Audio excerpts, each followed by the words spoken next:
السلام عليكم ورحمة الله وبركاته. أهلا بيكم معايا في فيديو جديد من فيديو النهاردة إن شاء الله هشرح فيه معاكم طريقة عمل مفرش سرير أو بطانية بيبي بمربع اللي قدامنا الجميل البسيط دوت. سهل وبسيط جدا، وأتمنى يا رب إنه يكون سهل وبسيط عليكم، وكمان إنه لا عجبكم. فضلا ليس أمرا، ما تنسوش إذا عجبكم الفيديو تدعموني بلايك وشير وسبسكرايب. مربعنا النهاردة زي ما احنا شايفين أبسط وأسهل وأجمل مربع ممكن نشوفه. هو مكون من 3 سطور، بالإضافة طبعا لسطر بغرزة المنزلقة بيكون على السطر اللي احنا شغالينه. بنستخدم غرزة العمود وغرزة الحشو زي ما احنا هنشوف دلوقتي مع بعض. بنستخدم فيه مجموعة من الألوان، تستخدمي 4 أو 5 ألوان بالإضافة للون الأساسي، أو بتستخدمي مجموعة الألوان اللي انت حباها. بطانية البيبي ممكن تستخدمي فيها بقايا الخيوط، بس طبعا لون القاعدة هو اللي بتشتريه بيكون هو بكرتين من الخيط مع الألوان اللي بتكون متاحة عندك. هشتغل بخيط صوف متوسط السمكة مع إبرة رقم 3.5 ملم. بنستخدم لونين للوحدة، وبالإضافة كمان للون الأبيض لعمل الشكل اللي هو بغرزة المنزلقة. بنستخدم غرزة العمود وغرزة الحشو وغرزة المنزلقة. بسم الله الرحمن الرحيم. زي ما احنا شايفين ببتدي على 2 من الأصابع أكون دائرة سحرية، هلف الخيط على ايديا وارجع للخلف واجي تاني للأمام بشكل حرف الإكس، والف ايدي الناحية التانية. زي ما احنا شايفين اتكون عندي هنا حلقتين، بسحب بنزل من تحت الحلقة الأولى، أسحب الحلقة التانية من تحتها والف ايدي واخرج الخيط من على ايديا واحدة واحدة. اتأكد ان طرفين الخيط داخلين داخل الدائرة السحرية. طرف خيط البداية بتحافظي عليه عشان يقفلك الدائرة في النهاية، وطرف الخيط المتصل بالشلة ببتدي ارفعه على ايدي عشان اشتغل. ما ينفعش تشتغلي داخل الدائرة السحرية قبل ما تقفليها. ازاي بقفلها؟ بيكون عندي على الابرة حلقة، بلف خيط واخرج منها بالشكل ده، بكون عملت سلسلة. السلسلة دي بتقفل الدائرة السحرية، وبتكون جزء من ارتفاع الغرزة الأولى لو بشتغل الغرزة الأولى في البداية. طيب يعني ايه بتشتغل الغرزة الأولى في البداية يا رندا؟ ما هي طبعا الغرزة الأولى في البداية. لا، ساعات يا بنات بحب اشتغل دايما سلسلتين قبل الغرزة، بحيث ان هي تكون مجرد ارتفاع أو سنادة للغرزة بتاعتي. هرتفع عليها كمان سلسلة وبعتبرهم بس مجرد سلسلتين. في بعض البنات بيحبوا، واحنا عامة ساعات كتير بنشتغل بالطريقة التانية، ان برتفع بقية ارتفاع الغرزة اللي هشتغلها في الاول. داخل الدائرة السحرية بتاعتي ببتدي اشتغل 12 غرزة عمود بلفة. عدد الأعمدة تقدري تكتريها أو تقلليها زي ما انت حابة. ممكن تشتغلي ب 12 16 18 20 زي ما انت حابة، لو حابة تكبري حجم المربع. بردك في معلومة تانية حابة أضيفها، احنا هنا بنشتغل اللون الأخير من المربع سطر واحد بس، بعد كده في نفس السطر ببتدي أشبك في الوحدات المقابلة ليه. لو حابين ان انتوا تشتغلوا سطرين أو 3 وتكبروا حجم المربع مفيش أي مشكلة، ده يرجع لكم. هيغير بس في الشكل حاجات بسيطة، لكن هي هتدينا نفس النتيجة.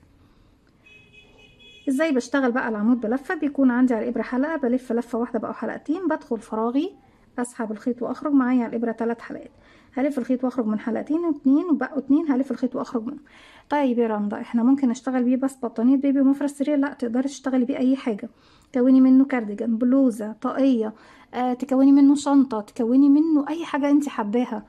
مفرش سفرة كمان هيكون جميل جدا، كوشنز، تعملي مخدات وتجمعيهم كلهم مع بعض بتديكي نتيجة مبهرة.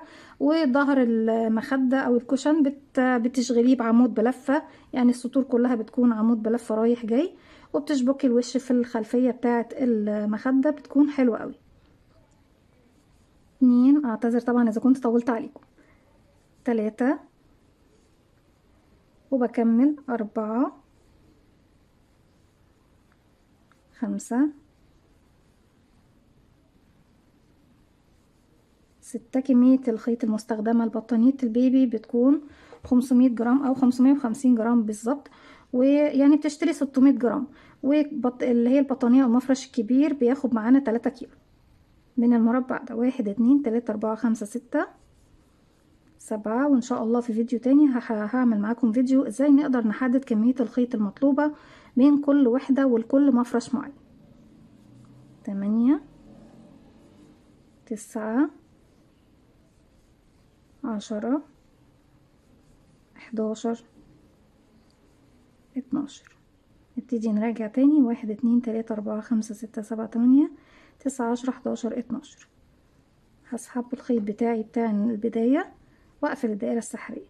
طبعا السلسلتين مجرد ارتفاع، بروح فين؟ بسيبهم وبروح لأول غرزة موجودة عندي وباخد معايا خيط البداية ابتدي اخفيه معايا. هقفل بغرزة منزلقة، اسحب الخيط واخرج من الحلقتين من الحلقة اللي عندي على الإبرة.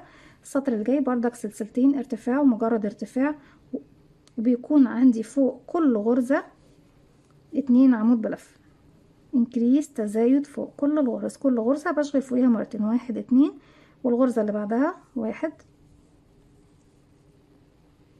كمان مرة في نفس الفراغ 2، والغرزة رقم 3 1 2، وهكذا حتى طبعا نصل الى نهاية السطر. كده خلاص وصلت لرقم 12 اخر غرزة عندي كده 1.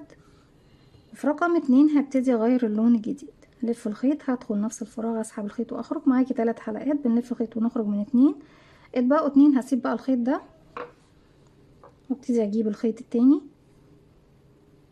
عندنا حل تاني، لو حابين القطعة حجمها اكبر بتستخدمي خيط اسمك من ده، اقصر سمكا من الخيط ده.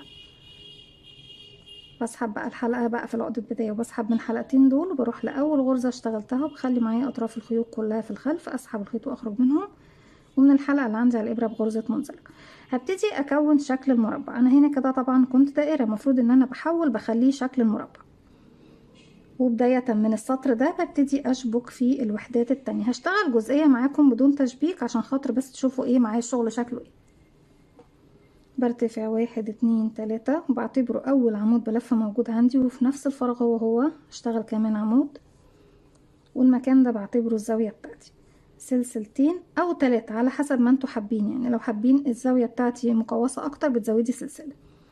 الفراغ اللي بعده 2 عمود، 1 كمان مرة في نفس الفراغ 2. بعد كده هروح كام غرزة حشو 1، وغرزة الحشو بشتغلها ازاي؟ بيكون عندي على الابرة حلقة، بدخل فراغي اسحب الخيط واخرج، كده بيتبقى عندي على الابرة حلقتين بلف خيط واخرج منهم، كده 2 3 4. الغرزة اللي جاية 2 عمود، 1 2 في نفس الفراغ، سلسلتين. طب هنبتدي نشبك من هنا، سلسلتين، هاخد سلسلة، هجيب الوحدة بتاعتي التانية، اشد الخيط كده، اجي من تحت الوحدة هنا واسحب الخيط ده من هنا، وارجع اخد سلسلة في الجهة التانية، السلسلة التانية بتاعتي، واروح الفراغ اللي بعده اشتغل بقية الزاوية بتاعتي، اشتغل عمودين، 1. بعد ما خلصت العمود بسحب الخيط بتاعي كده، ده العمود اللي هنا شايفينه، بنزل تحت حرف الفي، اسحب الخيط من هنا الحلقة دي، واروح اشتغل العمود اللي جاي، عفوا في نفس الفراغ. خلصت العمود اسحب الخيط كده واروح للعمود اللي بعده، حرف الفي لي، اسحب الحلقة دي من تحته. هنا بقى المفروض ان انا بروح هنا اشتغل ايه؟ غرز حشو كده، حشو بردك، اسحب خيطي لفوق، واول واحدة حشو هنا انزل من تحتها اسحب، اوعى تفك، اسحب الحلقة دي واخرج من تحتها بالشكل ده، واروح اسحب الخيط بتاعي شوية كده يا بنات اريح الشغل، اروح اشتغل الحشو التانية واسحب حلقتي واخرج الابرة منها خالص، واروح تحت حرف الفي للغرزة اللي عندي هنا، اسحب الخيط دوت تديله راحته، وروح يشتغل. احنا كده اشتغلنا كام حشو؟ 1 2، دي رقم 3،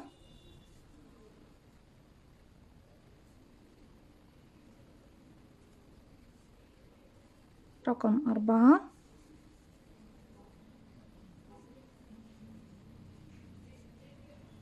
بعد رقم 4 بروح اشتغل عمود،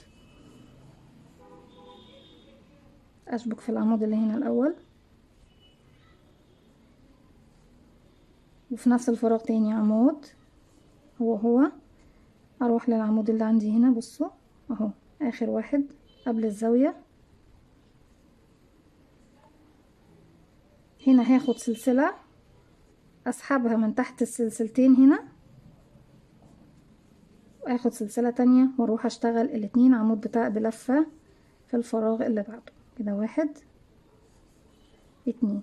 لو عندي بقى جانب تاني بشبك فيه، بصوا يا بنات طريقة التشبيك بتكون منها فيها في السطر الاخير مع نفسها، يعني انا مش بخلص المربعات وابتدي اشبك، لا بصوا بتديني شكل جميل كده، بتحس ان فيه شكل لفة كده زي الضفيرة، شكل حلو قوي. مربع جديد على فكرة، وفكرة جديدة. تعملي منها شال مستطيل او كوفية، هتكون في منتهى الجمال والروعة. بكمل بقى بنفس الطريقة. لو عندي بقى هنا مربعات تانية ببتدي اشبك فيها بنفس الطريقة زي ما احنا شفنا. طيب لو عندي مربع تاني في الجهة دي والجهة دي، الزاوية هنا هشبك مرة هنا، يعني هدخل اسحب الخيط من هنا ومن هنا ومن هنا مع بعض، يعني هدخل الاربع زوايا مع بعض كلهم في نفس اللفة اللي انا بسحبها دي.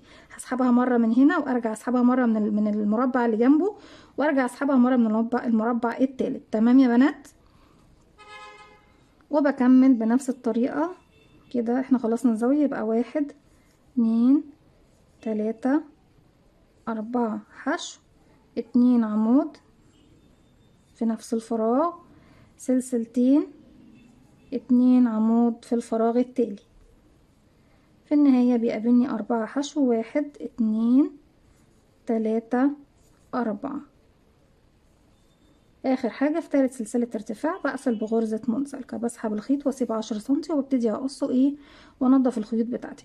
طيب اخر حاجة موجودة عندنا هنشوفها مع بعض في الفيديو النهاردة، هي ازاي امشي بالخيط دوت على الغرز بتاعتي من اي مكان تحبيه.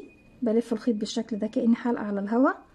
شايفين بقى وش الشغل عندي هنا؟ اي فراغ، شايفين المكان اللي انا بدخل اشتغل فيه الغرز، بنزل من اي فراغ عندي من الخلف، هبتدي اقفل دي عقدة بداية واسحب الحلقة دي من هنا. طبعا انا مش بسحب الخيط كله بالشكل ده. طب عايزة امشي من هنا لهنا، همشي بقى من هنا. انا هنا اهو، شايفين الغرزة اللي بعدها؟ بدخل ومن الخلف اسحب الخيط الابيض ده واسحبه كمان الحلقة اللي عندي على الابرة، واسيب مسافة بردك، يعني ادي للخيط ارتفاع حلو عشان يديني شكل. ادخل في الغرزة اللي بعدها اهي، الفراغ اللي بعده باين جدا الفراغات اللي انا اشتغلت فيها قبل كده اهي. هسحب الخيط من خلفه واخرج من الحلقة اللي عندي على الابرة. شدي، اديها طول شوية يا بنات، ما تخليهاش ضيقة عشان خاطر تديكي شكل الايه، السنبلة دوت. هدخل الفراغ اللي جاي، اسحب الخيط واخرج من الفراغ ومن الحلقة اللي على الابرة، وهكذا. اتني ادخل في كل غرزة تقابلني واعمل غرزة منزلقة، بس بسحب الخيط من الخلف من داخل المربع، وبعمل دوت لغاية ما بوصل لنهاية السطر بتاعي كله بنفس الطريقة. على كل غرزة تقابلني بشتغل ايه، بغرزة منزلقة بالشكل دوت.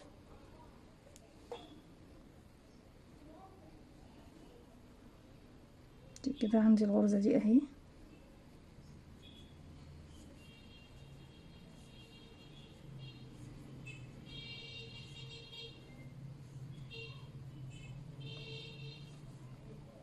انا نسيت اسحب من البقرة نفسها وسحبت فتلة كانت لوحدها، معلش سامحوني.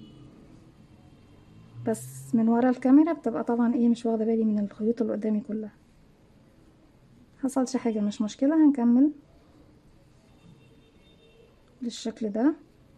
طيب انا بس ايه هربط شويه معلش، عشان عايزه اوريكم في النهايه انا بقفل ازاي. لكن طبعا انتوا ما تربطوش يا بنات، انا عشان اخدت فتله مش ما شفتهاش، هي كانت فتله لوحدها كده. اكمل.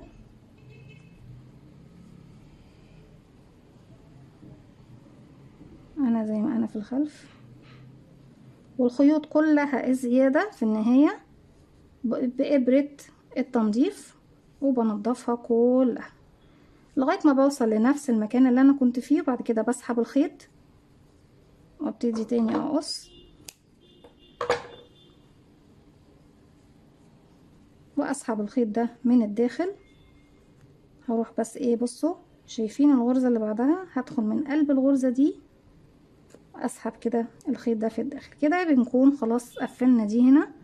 ومن الجانب ده بربط الاتنين دول مع بعض كده مرة 2، او بإبرة التنظيف ببتدي انضف. وبعد كده ببتدي ايه، اقص الخيوط اللي انا ايه ربطتها او بإبرة التنظيف، وببتدي اخيط كل الخيوط دي. في النهاية طبعا بتكون شكل المربعات بتاعتنا زي ما احنا شايفين. هي فكرة جديدة وحجمها صغير، لكن انا عجباني بصراحة وشايفاها حلوة جدا وجميلة، واتمنى يا رب ان هي كمان تنول اعجابكم. بالشكل ده بكمل بقى البطانية بتاعتي او مفرش السرير بتاعي بنفس الطريقة، او المخدات او اي حاجة انتوا حابين تعملوها. اتمنى ان فيديو النهاردة يكون سهل وبسيط عليكم وكمان ينول اعجابكم. فضل ليس امرا، ما تنسوش اذا عجبكم الفيديو تدعموني بلايك وشير وسبسكرايب، واستنوني فيديو جديد من وي. تنسوش كمان تفعلوا زرار الجرس يوصلكم مني كل جديد. السلام عليكم ورحمة الله وبركاته.